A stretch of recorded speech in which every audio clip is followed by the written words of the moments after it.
So week after week, you have seen me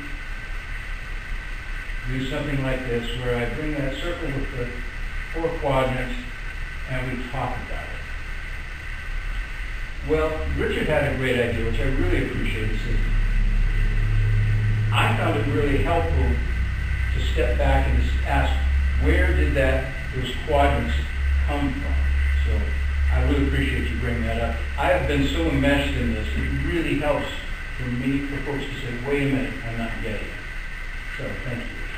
Anyway, so what I want to do is step back and say, okay, where did those 4 quadrants come from? And that's what I want to do tonight, very quickly. So, we'll start out this way, and this is the way Ken Wilber started out. Most of you are familiar with Ken Wilber. Some of you actually familiar with him. He basically said, let's see, if I wanted to create a universe, what are the minimum required? And he said, I think you need an inside and an outside. And I think you need one and many. And perhaps that is enough to create a universe. So, here's the universe. Very early on in the Big Bang. So, on one side we have the inside, the interior, the subjective dimension. In contrast, we have the outside, the exterior, or the objective dimension. And here is our first, well, it's not quite our first step of duality. Creating a universe with a circle is the first step. But this is the first step within that. The second step is one, or individual. The second, many, or the collective. And we have our quadrant. So the upper left-hand quadrant there is the inside of the individual. The subjective experience of one individual. It could be a person, it could be a dog, whatever it might be. The interior subjective experience of that. So, in human terms, what is the self? Who am I? And it's studied by fields like psychology, spirituality, etc. The second, we call that the I quadrant, or upper left. This next quadrant is the inside of the collective, what we'll call we, the we space. It is the formation of culture. It's where our great myths, our great ideas come from, and you and I decide together what is meaningful. So it's our relationships. So as we talk here and I tell this story about integral theory, we are creating a culture of we. It's an intersubjective experience. The question is, well, who are we? Who are we together? We ask that as a group. We ask that as a nation. It's studied by hermeneutics, which is the science of how do we make meaning. And that's the we part. Now we move to the outside, the objective realm. The outside of the individual, and the category there is thing, or things. What is it, is our question. So, from this perspective, I ask, what is this thing I'm sitting in? I stand outside of it, and I look at it, and I try and make objective statements about it. So our whole field of science is about that upper right quadrant. Let's look at individual things. And our empirical sciences, chemistry, biology, physics, all those look very closely and try and find the most fundamental part. Call that the upper right, or it. And then the fourth quadrant is the outside of the collective.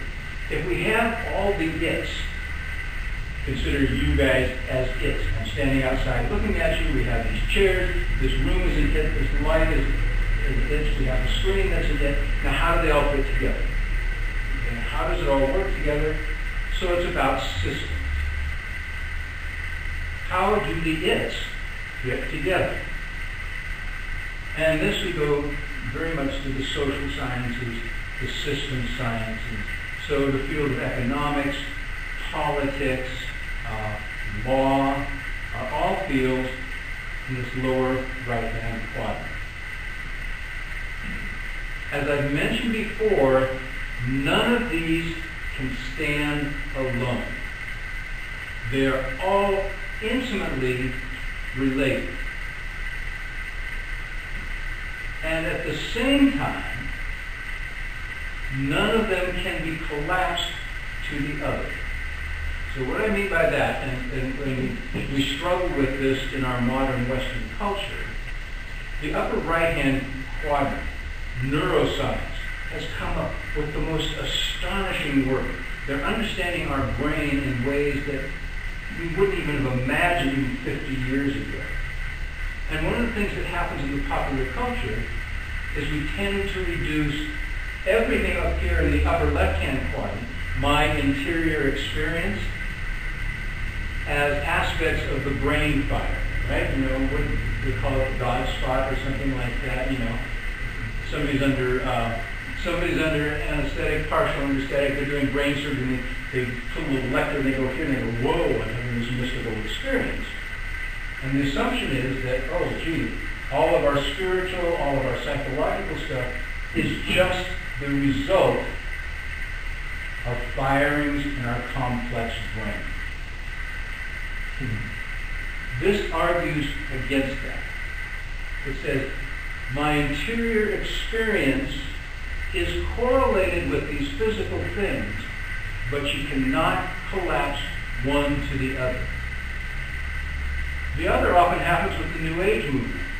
There's nothing really real in the world. All I have to do is think about it, and it will be the way I want it to be. That's the same mistake in the other direction.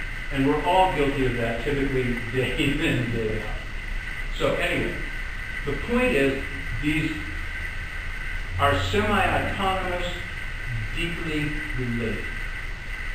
And so, if they're non-self, this is what Wilber calls the quadrants. And it may be one of his most significant contributions to philosophy, of bringing these all together in a particular way. Within each of those quadrants, there is an evolutionary dynamic that unfolds, but I'm not going to touch with that. All right. Questions or thoughts on that? Yes, you did. Where does the deity fit in there? My God. The deity, well, lots of places.